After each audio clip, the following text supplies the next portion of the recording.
Briser enfin le plafond de verre, le point de vue de l'économiste. José de Souza, bonjour. Bonjour. José de Souza, professeur d'économie à l'Université Paris-Sud, faculté Jean Monnet et ancien directeur du laboratoire d'économie-gestion de l'Université Paris-Sud, le rythme. Oui. Vos travaux sur le plafond de verre. Alors voilà, d'abord, qu'est-ce que vous avez publié et qu'est-ce qu'on apprend? Alors, j'ai encore rien publié sur Oui. ce sujet-là. C'est un travail en cours pour essayer de... Je m'intéresse à une méthode pour essayer de résoudre ou de briser ce plafond de verre. Mais c'est peut-être important de dire ce qu'est le plafond de verre d'abord. Absolument. Donc, cette idée qu'en fait, il y a une barrière... invisible. Alors, en fait, on va discuter un peu de ça, parce que est-ce que c'est vraiment invisible? Disons que certaines personnes voient cette barrière, et c'est une barrière qui empêche les femmes d'atteindre des positions dans le top, dans la hiérarchie. Donc, par exemple, dans une entreprise, dans une organisation, n'importe laquelle, à l'université par exemple, c'est sur cette difficulté de monter dans le top. Donc il y a une catégorie qui est surreprésentée à la base et sous-représentée au top. Donc notamment les femmes par exemple. Quand il y a 50% de femmes dans une entreprise et uniquement 5% dans le zéro. top. Alors je crois que si ma mémoire est bonne, il y a 5% de PDG qui sont des femmes en Europe et aux États-Unis. Voilà. Donc, qu'est-ce qu'on peut faire pour essayer de lutter contre ça? C'est la grande question que je me pose. D'accord. Voilà, c'est sur quoi je... Ce qui est point très intéressant, c'est pas spécifique à la France.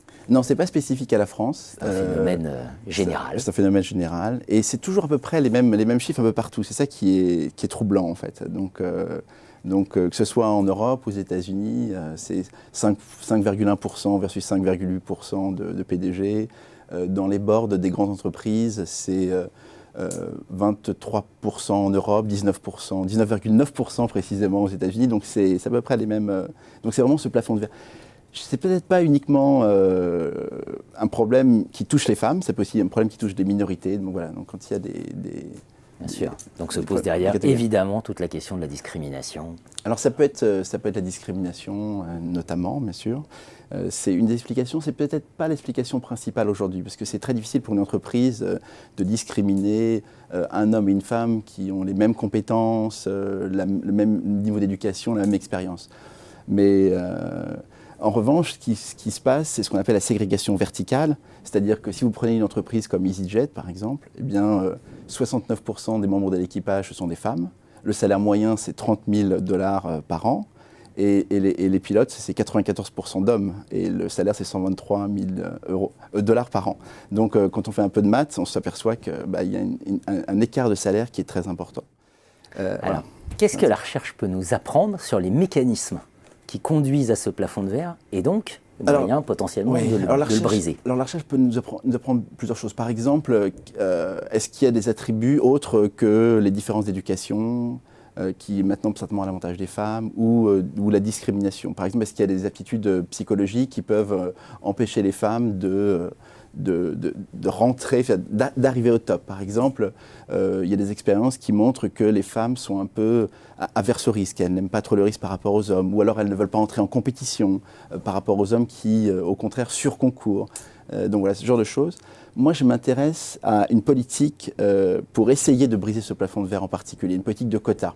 Et donc, les politiques de quotas sont assez controversées, et notamment la difficulté, en fait il y en a deux, c'est d'abord le temps. C'est-à-dire il y a beaucoup de mesures qui sont mises en place aujourd'hui, mais qui ont 10 ans de recul, et donc c'est très difficile de voir l'effet.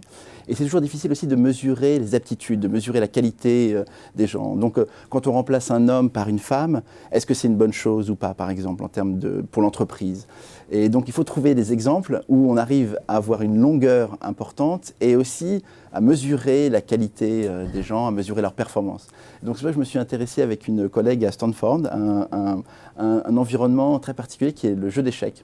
En fait, aux échecs, il y a un plafond de verre aussi. Donc si on regarde les grands maîtres internationaux, qui sont des grands maîtres que l'on retrouve dans tous les pays du monde, puisque c'est un titre international, il y a 2% de femmes, alors qu'il y a 15% de joueuses dans le monde. Donc pourquoi est-ce qu'elles n'arrivent pas non plus à arriver au top?